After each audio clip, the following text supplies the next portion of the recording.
Assalamualaikum warahmatullahi wabarakatuh. Halo programmer, jumpa lagi dengan saya, Teddy Trisaputro. Kali ini pada episode ketiga Spring Universe. Dalam episode kali ini saya akan melanjutkan ulasan tentang Spring Core, di mana kita akan lebih dalam menyelami beberapa hal terkait inti daripada Spring Framework ini. Kita akan mengulas mengenai bentuk konfigurasi dari metadata configuration yang berupa Java Base dan Annotation Based Configuration. Kita juga akan membahas mengenai metode yang disediakan Spring untuk melakukan dependency injection. Kemudian berikutnya saya akan mengulas mengenai fasilitas auto-wired yang ada pada Spring Framework. Namun sebelum kita memulai, jangan lupa terlebih dahulu like video ini dan subscribe channel kami serta nyalakan lonceng agar Anda tidak tertinggal video terbaru dari Subroutine TV.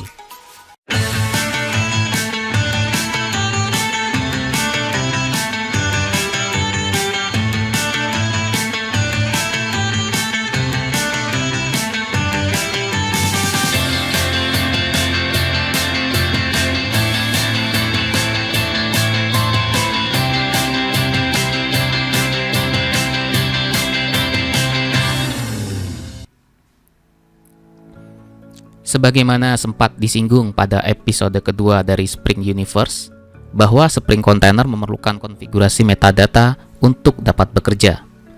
Konfigurasi ini ditangani oleh interface bernama Application Context. Pada episode kedua yang lalu, kita telah menggunakan salah satu implementasi dari Application Context, yaitu Classpath XML Application Context, yang membaca konfigurasi file XML. Namun konfigurasi file XML ini bukanlah satu-satunya cara mengkonfigurasi Spring Container. Sebenarnya ada beberapa cara konfigurasi lain seperti Java Base dan juga Annotation Base. Kabar baiknya adalah Spring Container ini bersifat independen terhadap format metadata manapun yang digunakan. Jadi programmer dapat menggunakan salah satu format sesuai preferensinya ataupun mengkombinasikan format tersebut pada aplikasi yang sama. Biasanya secara umum, programmer lebih sering menggunakan perpaduan antara Java Base ini, yang nomor 2, dengan Annotation Based Configuration. Sedangkan penggunaan XML Based Configuration sepertinya sudah semakin ditinggalkan atau jarang digunakan, kecuali untuk proyek-proyek lama. Namun, saya memang sengaja membahas penggunaan XML di episode kedua yang lalu, agar kita mempelajari framework ini mengikuti alur waktu dari bagaimana sejarah evolusi dari Spring Framework. Tujuannya agar kita memahami lebih dalam mengenai konsep dasar di baliknya. Agar Anda memiliki gambaran lebih jelas terhadap konfigurasi berbasis Java, saya akan memulai membuat project yang sama dengan contoh sebelumnya sebagaimana pada episode kedua. Perbedaannya terletak pada project yang kita buat nanti adalah menggunakan Java Based Configuration, alih-alih menggunakan XML. Saya akan melakukan copy paste dari project saya yang sebelumnya, Spring Core XML. Saya akan copy, Ctrl C dan Ctrl V. Berikutnya saya akan edit. Saya akan rename. Misalnya saya beri nama Spring Core Java. Kemudian saya akan ubah pom.xml-nya yang awalnya adalah Spring Core XML. Saya akan ganti namanya menjadi Spring Core Java, dan artifak ID-nya juga saya ganti namanya menjadi Spring Core Java. Oke, semuanya kita biarkan dalam keadaan sama. Kemudian saya lanjutkan menghapus beberapa classpath ini karena ini adalah IDE related. Jadi kita bisa hapus, delete, setting, dan target kita bisa delete. Pada Spring Tool Suite IDE, kita akan import project yang sebelumnya kita rename tadi. Kita bisa klik kanan di Package Explorer ini, kemudian kita pilih import. Setelah itu, sebagaimana yang telah ditunjukkan pada episode kedua, kita akan mengimport project tersebut ke dalam IDE. Projectnya ada di lokasinya di komputer saya di sini. Saya akan pilih Spring Core Java kemudian select folder, kemudian finish. Tunggu beberapa saat hingga proses importnya selesai. Oke, sekarang Spring Core Java telah berhasil diimpor. Kita dapat lihat pada prinsipnya project ini sama dengan project yang XML. Jadi XML ini akan saya close dulu agar tidak terjadi kerancuan nanti dalam mengerjakan project. Oke. Pada Java Base Configuration, konfigurasi ini sebenarnya telah diperkenalkan oleh Spring pada versi 2.5, di mana pada Java Base Configuration ini metadata akan ditaruh pada kelas dengan anotasi configuration. Anotasi ini akan memberitahukan kepada kelas bahwa kelas tersebut merupakan konfigurasi metadata yang diperlukan oleh Spring Container. Berikutnya dilakukan pendefinisian bin di dalam kelas dengan anotasi configuration tadi. Caranya dengan membuat metode public yang ditandai dengan anotasi bin. Kita akan coba. Saya akan buat sebuah package baru bernama home.subroutine config. Kemudian saya akan buat sebuah kelas konfigurasi. Katakanlah namanya adalah application config. Kemudian sebagaimana yang telah dijelaskan bahwa konfigurasi metadata diletakkan pada kelas yang diberikan anotasi configuration. Jadi pada project ini saya akan meletakkan metadata konfigurasinya pada kelas bernama application config. Sehingga pada application config ini perlu kita beri anotasi configuration. Nah, di dalam kelas dengan anotasi configuration ini, sekarang kita akan definisikan bin menggunakan factory method, yaitu sebuah metode public yang nantinya akan dipanggil oleh Spring Container saat aplikasi dijalankan, di mana return dari metode ini akan diperlakukan sebagai bins yang dikelola dari hidupnya oleh Spring Container. Jika kita bandingkan dengan application context.xml, di sini kita mempunyai dua bin yang didefinisikan di format XML. Jadi pada versi Java base-nya kita juga harus buat dua factory method. Metode pertama adalah, jika kita lihat di XML, kita lihat di sini adalah account repository. Maka kita beri nama return-nya adalah account repository. Kemudian metode name-nya adalah nama bin-nya. Jika kita tengok pada XML, di sini nama bin-nya, ID-nya adalah account repository. Jadi kita beri nama juga account repository. Karena return type ini interface, maka kita bisa membuat implementasi konkret kelasnya di sini. Kita buat konkret kelasnya return account repository impl. Kita beri tambah new. Oke.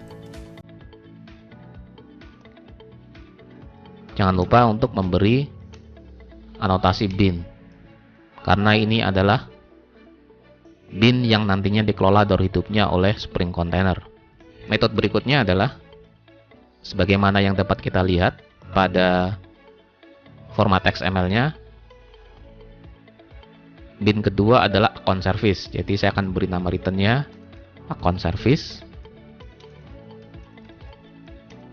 Dan nama metodenya adalah account service. Kemudian saya isi dengan konkret kelasnya, yaitu account service impl.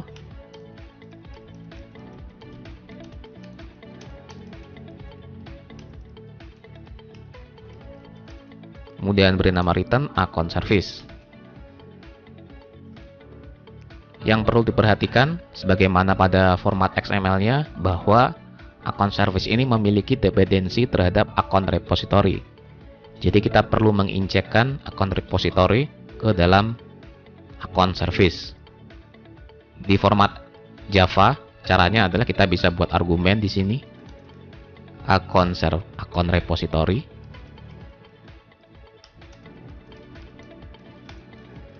Kemudian kita masukkan account service set. Jadi kita di sini karena kita perlu implementasi, jadi kita buatnya di sini bukan interface ya. Kita buat concrete kelasnya agar dapat kita keluar aset akun repositorinya. Kemudian kita masukkan akun repository dan jangan lupa untuk memberikan anotasi bin. Oke. Langkah terakhir yang perlu dilakukan adalah kita harus mengganti implementasi application context pada kelas main, kelas app.java ini. Kita harus ganti implementasinya dari awalnya adalah class path XML application context menjadi annotation config application context. Jadi akan saya ubah. Misal ini adalah application context dan kita ubah dari awalnya adalah implementasinya class path XML, saya akan ganti menjadi annotation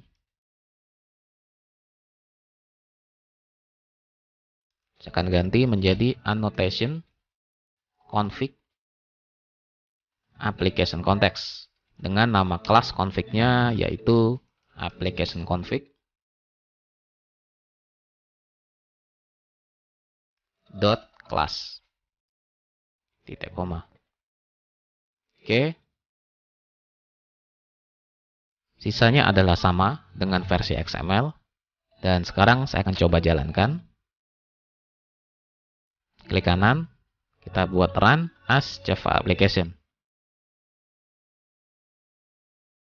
Ya, aplikasi berjalan sebagaimana versi XML.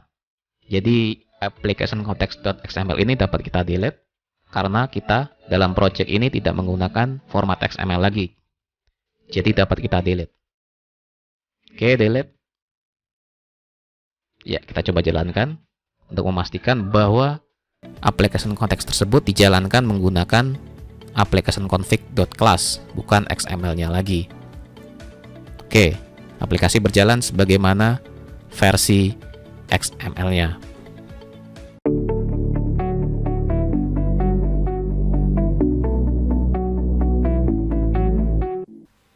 Berikutnya saya akan jelaskan terlebih dahulu mengenai annotation based config, di mana Spring akan melakukan scanning pada kelas yang menggunakan anotasi semisal komponen, service, dan repository. Anotasi service dan repository sebenarnya merupakan turunan dari anotasi komponen. Sehingga sebenarnya anotasi service secara prinsipnya sama dengan anotasi komponen. Namun anotasi service diperuntukkan khusus untuk layer service, sedangkan anotasi repository sebenarnya diperuntukkan untuk tambahan fungsionalitas terkait Spring Data Access yang nanti pada episode-episode selanjutnya akan kita bahas mengenai anotasi repository secara lebih detail. Spring nantinya akan melakukan scanning terhadap semua kelas yang ada pada class path dan mengidentifikasi kelas-kelas mana saja yang diberikan tanda anotasi komponen beserta turunannya. Jadi, anotasi komponen, repository, dan service akan diidentifikasi oleh Spring. Semua kelas dengan anotasi tersebut akan di-manage dan di-maintain sebagai bin di dalam kontainer Spring. Selain itu, Spring juga akan mengidentifikasi properties mana saja yang mendapatkan anotasi atau wired, lalu mencarikan tipe data terhadap properties tersebut. Jika ditemukan, bin tersebut lalu akan diinjekkan ke dalam properties yang mendapatkan anotasi atau wired tadi. Agar fungsi scanning tersebut berjalan, programmer harus mengaktifkan fitur scanning yang dapat dilakukan melalui konfigurasi Java ataupun XML yang sebentar lagi akan kita praktekkan.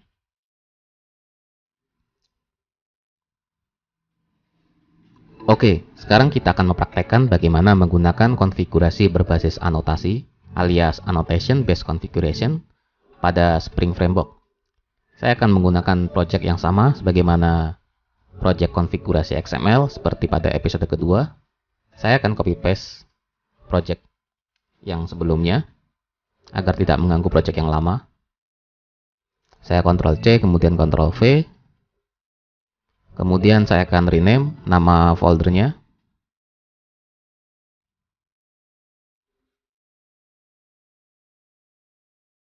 Saya akan rename menjadi Spring Core Annotation.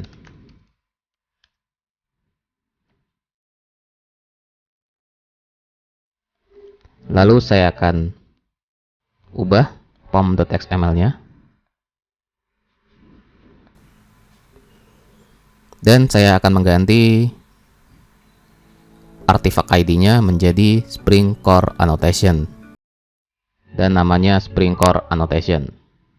Oke.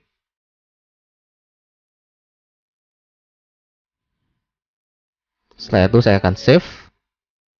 Berikutnya kita akan hapus beberapa directory yang terkait dengan project, yaitu settings, class path, spring beans, dan .project. Kemudian target juga kita delete, karena ini adalah hasil generate dari Maven. Delete. Oke, sekarang tinggal src dan pom.xml.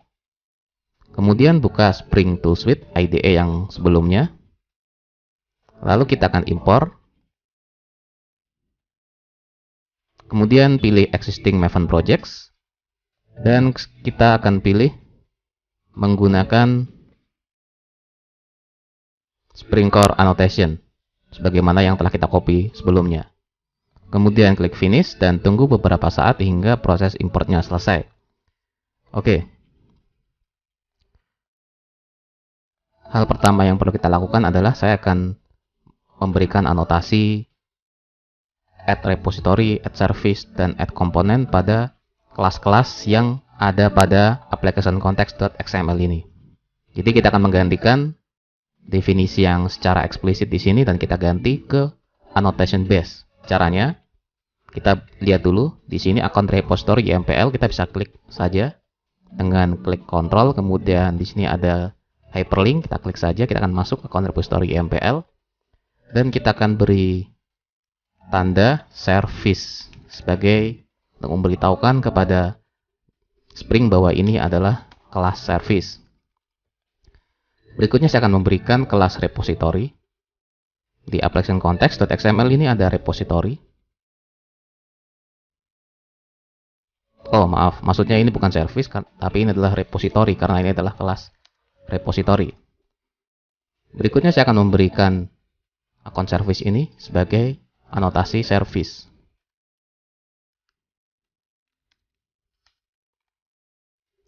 Dan akun repository ini kita inject dengan menuliskannya sebagai auto wired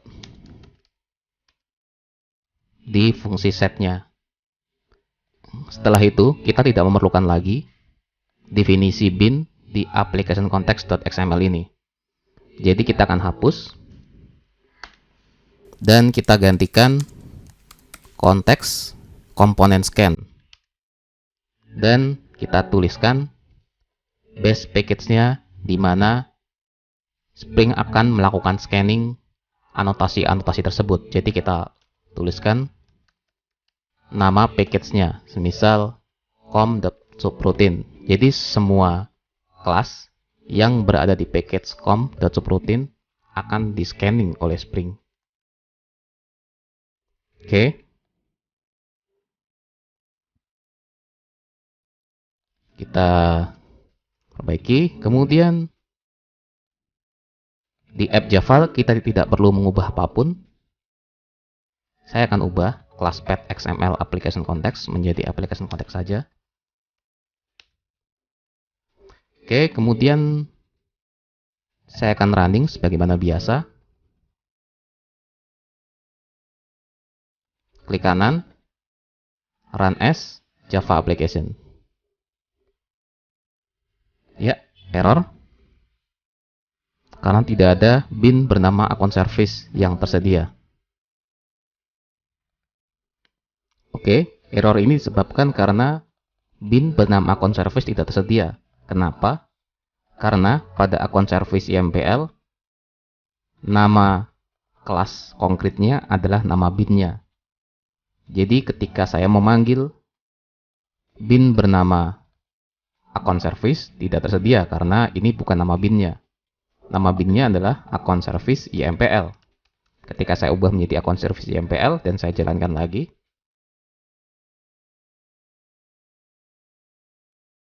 maka aplikasinya berjalan sebagaimana mestinya. Cara yang lain adalah saya akan kembalikan sebagaimana biasanya akun service dan saya akan beri nama di service ini nama bin. Misalnya saya kasih nama, value-nya adalah account service. Jadi untuk memastikan bahwa nama bin-nya adalah account service. Setelah itu saya akan jalankan.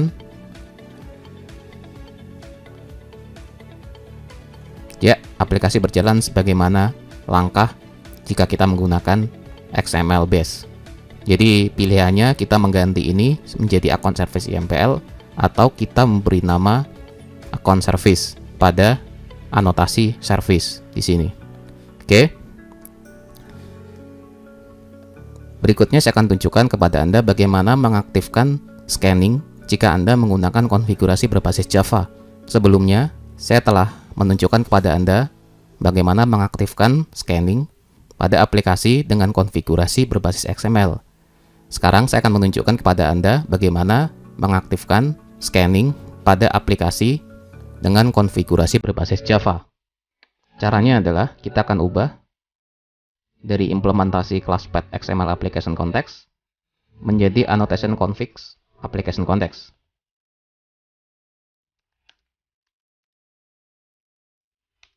Oke, seperti ini, dan kita nggak perlu argumen. Kita hilangkan argumennya. Oke, kemudian saya akan berikan apps context.scan.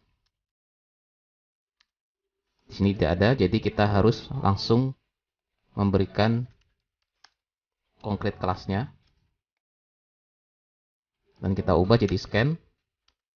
Kita tulis package mana yang ingin digunakan, misalnya com.subroutine. Jadi semua package yang berawalan com.subroutine akan dianalisis oleh Spring. Saya akan jalankan lagi. Ya, error. Di sini kita kurang satu statement lagi, yaitu appContext.refresh. Oke, seperti ini. Dan saya akan jalankan lagi. Ini saya hapus dulu beberapa import yang nggak perlu. Dan saya jalankan run as Java application. Oke, aplikasi berjalan sebagaimana semestinya. Dan application context.xml sudah kita tidak perlukan lagi, jadi saya bisa delete. Jadi terserah Anda mau menggunakan versi XML ataupun versi Java. Saya bisa delete ini misalnya, dan saya jalankan ulang untuk memastikan bahwa aplikasi ini benar-benar menggunakan Java base, bukan XML base. Ya, seperti itu.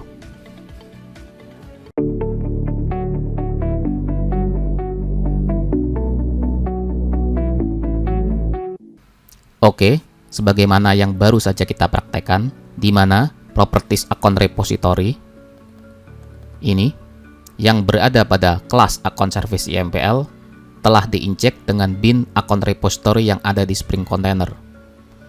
Pada contoh ini, saya menggunakan setter injection, yaitu menggunakan metode setter dari properties yang ingin diinjek dengan bin dari Spring Container. Setidaknya, ada dua cara bagaimana proses injection dari Spring Container dapat dilakukan.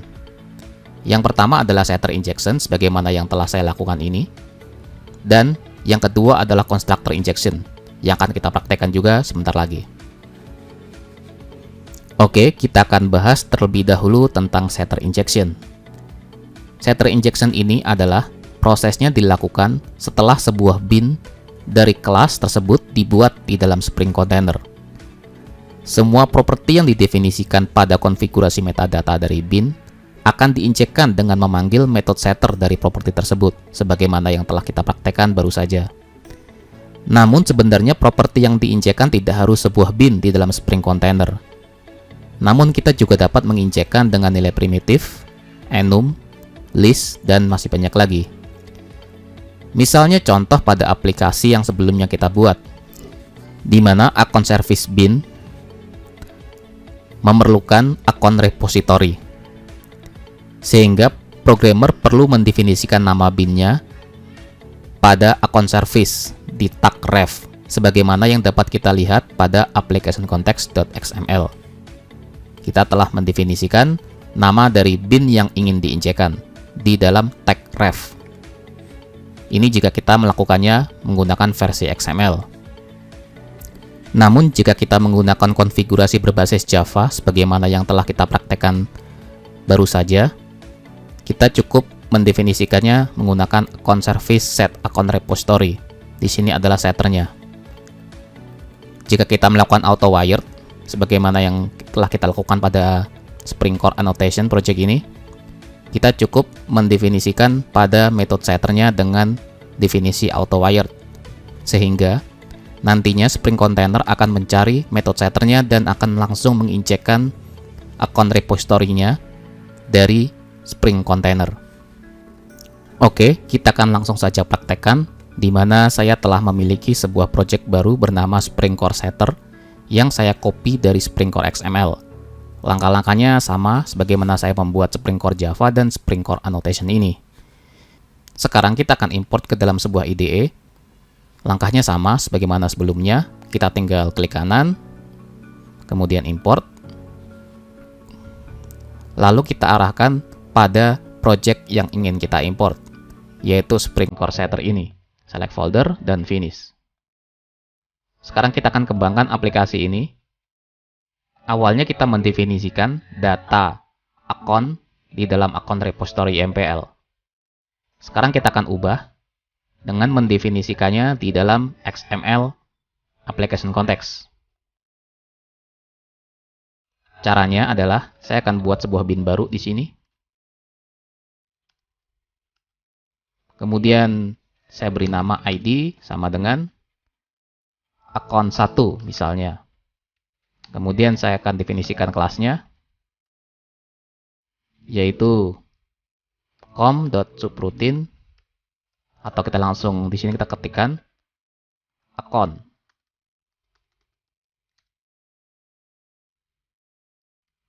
Oke. Kemudian kita injek dengan properti yang ingin kita masukkan. Misalnya properti yang ada di account kita lihat terlebih dahulu, yaitu ID, account number, name, dan balance. Saya akan bandingkan dengan kiri kanan dengan nilai account repository MPL ini. Kita akan bandingkan. Jadi, kita isi ID-nya, name-nya adalah ID, kemudian kita isi value-nya dengan 1. Berikutnya, kita samakan dengan properti berikut lainnya. Berikutnya kita beri nama, propertiesnya adalah account number dengan nilai 001.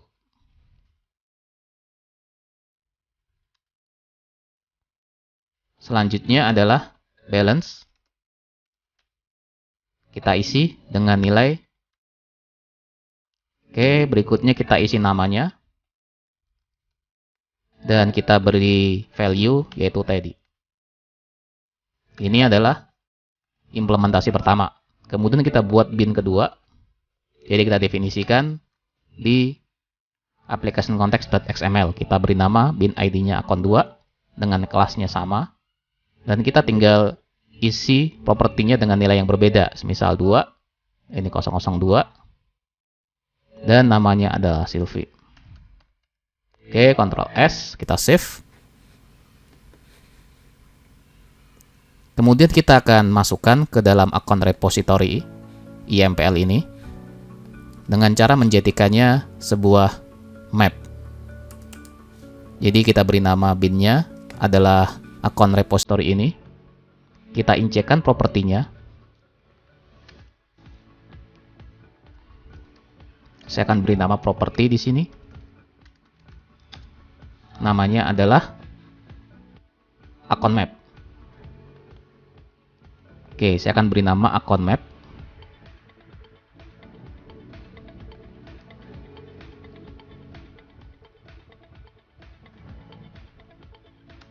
Kemudian kita isi dengan map.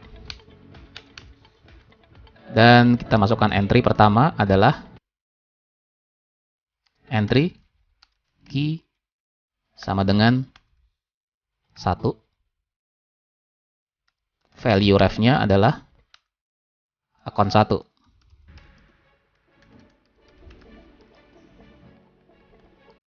Berikutnya adalah key 2, kita isi dengan value referensi dari bin ID 2 ini kita isi dengan akun 2. Oke, agar lebih rapi, ini kita akan taruh di atas sehingga akan terlihat berurutan. Oke, saya akan rapikan terlebih dahulu sehingga yang ini sudah kita tidak perlukan lagi. Saya akan komen, saya akan jadikan properti, kemudian saya buat metode setternya dengan source generate getter setter. Oke, saya buat setternya dan getternya generate. Ya, jadi seperti ini. Berikutnya kita buka aplikasi app.java dan kita akan jalankan. Ya, ada error. Error ini disebabkan ketika kita mengambil nilai account, ini adalah null. Maka kita perlu perbaiki di application context.xml ini, karena ini adalah 1, harusnya adalah 2. Sehingga ketika kita get account 2, nilainya null. Jadi kita harus perbaiki, key-nya menjadi 2. Oke, sekarang kita jalankan ulang. Ya, jadi ini aplikasinya telah berhasil berjalan sebagaimana yang biasanya. Jadi kita bisa hapus pengisian ini dan kita tidak perlu gunakan lagi karena kita telah menggunakan metode setter dari application context.xml.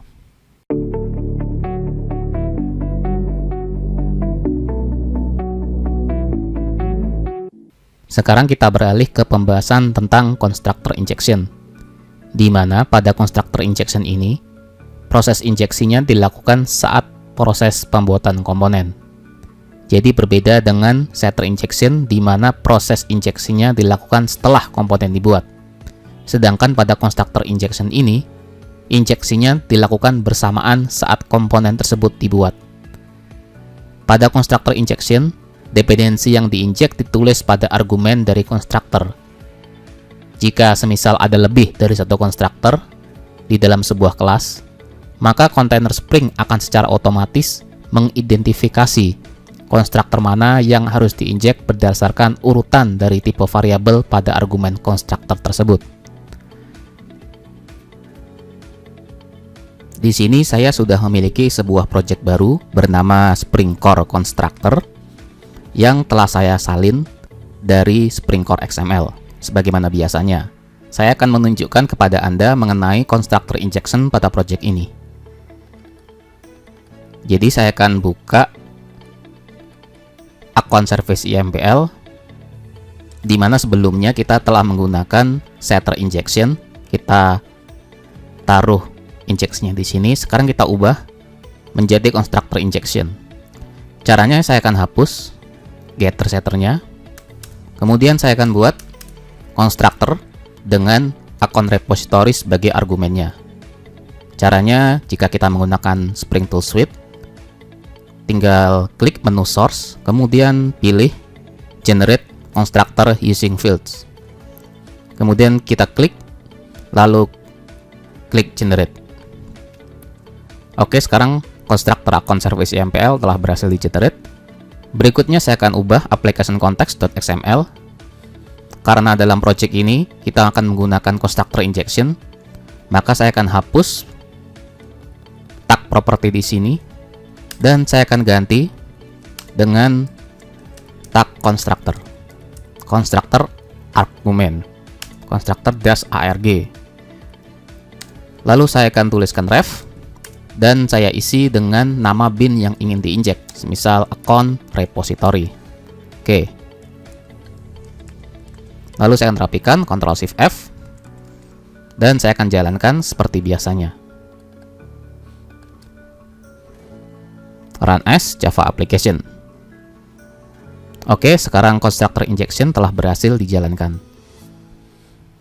Jadi sebagaimana yang telah kita lihat pada akun service IMPL, kita telah berhasil menginjekkan dependensi melalui constructor. Jadi constructor ini kita telah injekkan melalui konfigurasi application context.xml. Saya telah atur constructor arg-nya, saya tulis referensinya ke akun repository.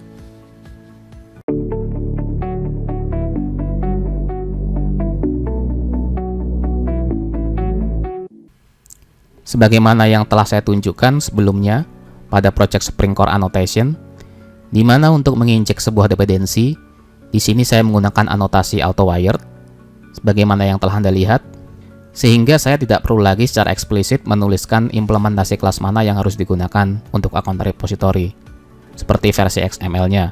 Jika kita lihat di versi XML, di sini saya mendefinisikan secara eksplisit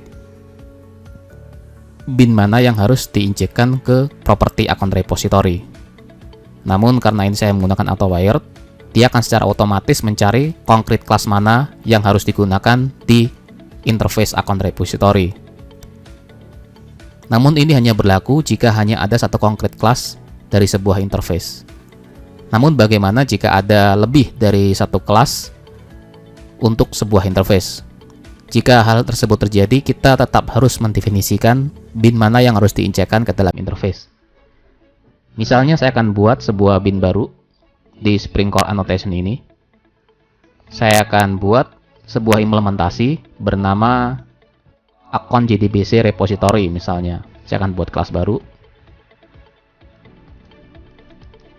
Akun JDBC repository IMPL. Oke, dan ini adalah implementasi dari interface akun repository. Dan saya akan implementasikan metode-metodenya. Namun saya akan biarkan kosong karena saya hanya ingin menunjukkan kepada Anda bagaimana yang terjadi jika saya memiliki dua konkret kelas dari sebuah interface. Jadi ini ada dua kelas. Yang pertama adalah akun JDBC repository IMPL dan yang berikutnya adalah akun repository IMPL. Saya akan jalankan apa yang terjadi.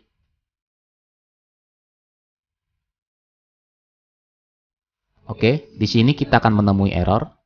Kenapa? Karena di sini disebutkan bahwa kita memiliki dua kandidat untuk satu interface. Jadi Spring bingung mana konkret kelas yang harus digunakan.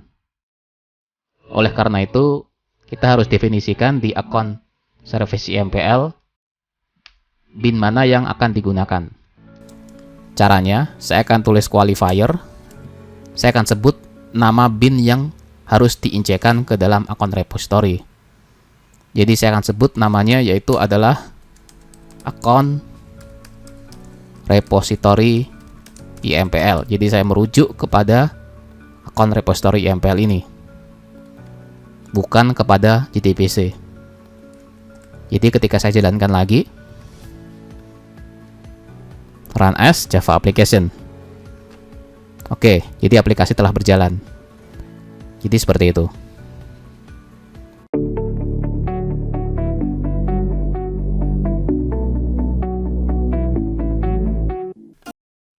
Sebenarnya masih banyak lagi pembahasan yang bisa kita gali lebih dalam mengenai Spring Core, seperti daur hidup bin, scope dari masing-masing bin, hingga bagaimana programmer dapat mengoverride properti bin yang ada.